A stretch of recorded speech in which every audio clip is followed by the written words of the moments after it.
Die 2025 matriekuitslae is steeds op die meeste mense se lippe. Abigail Kok van die York High School in George in die Wes-Kaap het vroeër die week met die laure weggestap as die algehele toppresteerder in openbare skole en is ook as topkandidaat in fisiese wetenskap aangewys. Sy sluit nou aanlyn by ons aan. Abigail, baie geluk en welkom by Goeiemôre, good morning. Baie dankie Tannie. Abigail, kom ons begin net gou by die hoeveelheid onderskeidings asseblief, want ek het nou gespot met Pieter, my mede-aanbieder. Hoeveel onderskeidings het jy ingepalm? Ek het 7 onderskeidings ingepalm, Tannie. Dit is merkwaardig. Nou, wat beteken dit vir jou om die topmatrikulant van 2025 te wees? Tannie, dis 'n bietjie 'n droom wat waar kom. Dit is regtig nie iets wat ek verwag het nie. Wat vir my die belangrikste seker daarvan is dis 'n kans om ander mense te inspireer, om te wys dat iemand van 'n staatskool dit kan regkry en iemand van 'n klein plek in die middel van nêrens omtrent. So dit is vir my 'n groot kans om ook mense te inspireer. En ek wil net sê, ons het nou 'n paar van die foto's ook op skerm gesien. Dit is baie oulik ook om te sien hoe jou ouers daar by jou staan. En ons wil ook net baie dankie sê, want ons het dit gekry met behulp van Marula Media. Nou wil ek ook vir jou vra, vertel ons net van die oomblik toe jy jou uitslae gekry het, want ek dink dit is ook nogal 'n groot oomblik. So beskryf net daai oomblik vir ons asseblief. Tannie, dit was my bietjie onwerklik, want ons werk al 12 jaar na dieselfde mylpaal toe. So dit was vir my regtig belonend om daar te staan en uiteindelik by die punt te kom dat ons matrieksertifikate gekry het en dit het goed gegaan en ja, dit was regtig belonend. Wat was jou gunsteling vak en hoekom? My gunsteling vak was seker wiskunde en hulle deel seker eerste plek. Ek is nog altyd mal gewees vir nommers. Ek het vir dieselfde rede, ek het deelgeneem aan die wiskunde olimpiade en dit en dat.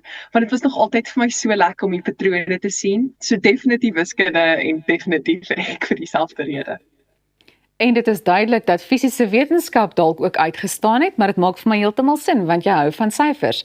Nou, baie keer wanneer iemand so goed presteer, dan wonder 'n mens of matriek nou werklik 'n moeilike jaar kon wees. So was dit vir jou moeilik en indien wel, wat was vir jou die grootste uitdaging gewees?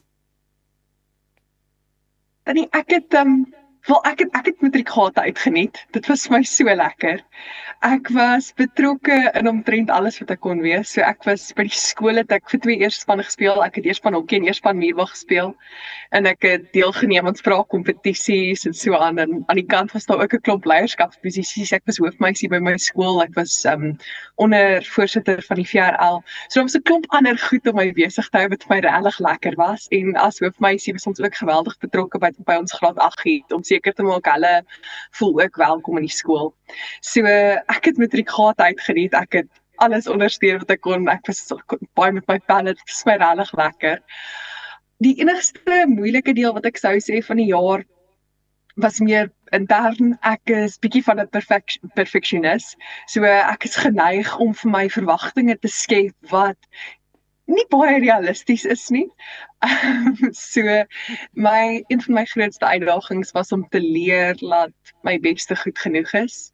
En my ander uitdaging is seker, hierdie is seker tot verwagtinge, maar om net my tyd te bestuur. So met al die goed aan die kant, moes ek seker maak dat ek probeer om nie tyd te mors nie, want daar is nie veel tyd te spaar nie. Nou, ek meen, jy weet, wanneer 'n mens kyk na matriek, 'n mens weet, ek dink in vandag se tyd is daar nogal baie druk op leerlinge. Hoe belangrik sou jy sê is 'n ondersteuningsnetwerk, jy weet, soos familie en vriende in die verband? Nee, ek dink familie en vriende is geweldig belangrik. Vir my persoonlik, my ouers was altyd daar vir my. Hulle het my ondersteun deur alles, hulle het my konstant, hulle het my nog altyd geleer dat wat ook al ek doen, vir myself is en vir niemand anders te nie.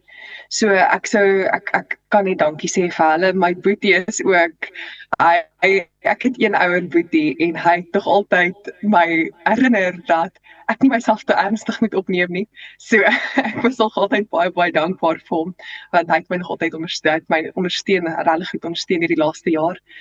En dan ook my onnies by die skool. Ek het ek is bevoorreg dat ek van 'n baie goeie skool afkom. So hulle het my nog altyd hulle het my aangemoedig om buite die syllabus te dink en te verstaan, nie net te leer nie. En hulle het my as mens